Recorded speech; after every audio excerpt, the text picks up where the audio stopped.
Thank you, ma'am. A short story by Langston Hughes. She was a large woman with a large purse that had everything in it but hammer and nails.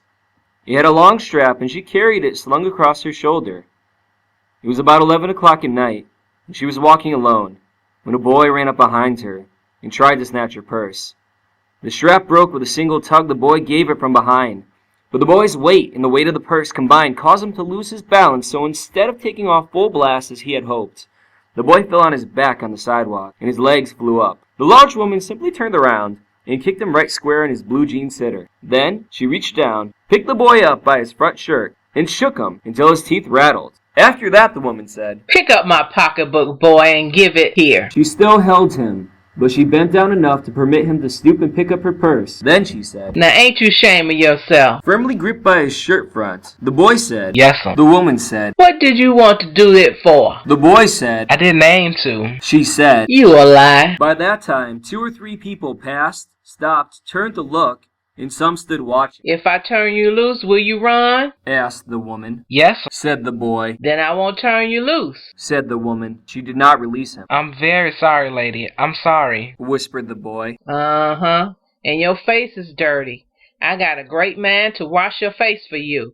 Ain't you got nobody at home to tell you to wash your face?" "No, said the boy. "Then it will get washed this evening," said the large woman, starting up the street, dragging the frightened boy behind her. He looked as if he were 14 or 15, frail and willow-wild, in tennis shoes and blue jeans.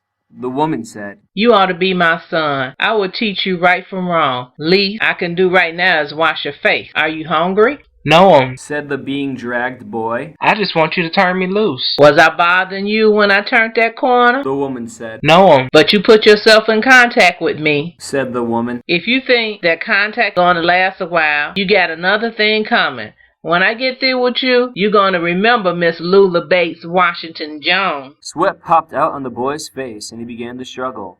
Mrs. Jones stopped, jerked him around in front of her, put a half Nelson around his neck, and continued to drag him up the street.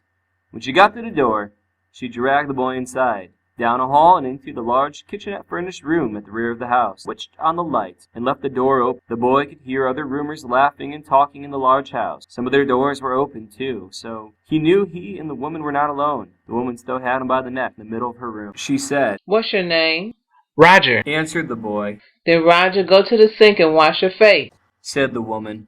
Whereupon she turned him loose, at last. Roger looked at the door, looked at the woman, looked at the door, and went to the sink. "Let the water run until it gets warm," she said. "Here's a clean towel."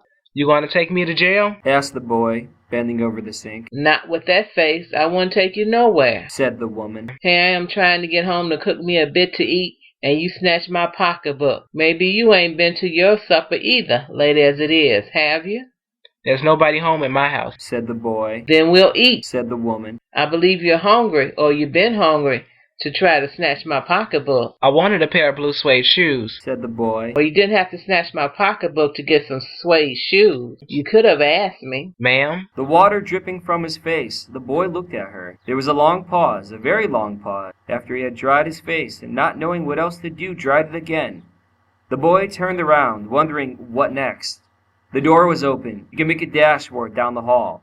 He could run, run, run. The woman was sitting on the daybed. After a while, she said, "I was young once, and I wanted things I could not get." There was another long pause. The boy's mouth opened. Then he frowned, but not knowing he frowned. The woman said, "Uh-huh, you thought I was going to say but. You didn't you? You thought I was going to say, but I didn't snatch people's pocketbook. Well, I wasn't going to say that." Pause. Silent. "I have done things too, which I not tell you, son. Neither tell God, if he didn't already know. So you sit down while I fix us something to eat. You might run that comb through your hair so you look presentable." In another corner of the room, behind the screen, was a gas plate and an icebox.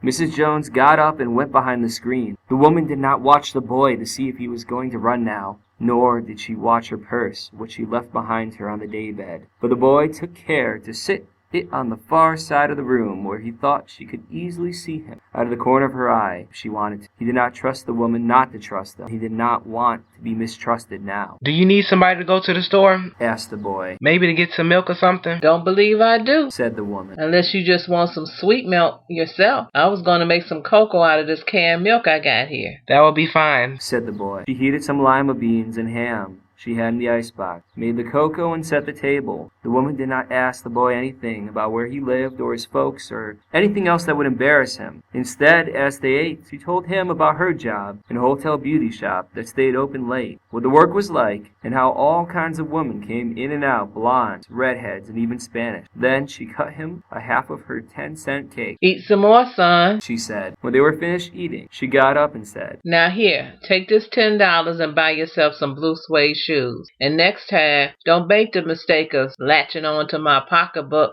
or no one else's, because shoes come be devilish like that when burn your feet. I gotta get some rest now, but I wish you would behave yourself, son, from here on in." She led him down the hall to the front door and opened it. "Good night. Behave yourself, boy," she said, looking out onto the street. The boy wanted to say something else other than "Thank you, ma'am," to Miss Luella Bates Washington Jones, but he couldn't do so as he turned at the Baron's stoop and looked back at the large woman in the door. He barely managed to say "thank you" before she shut the door, and he never saw her again.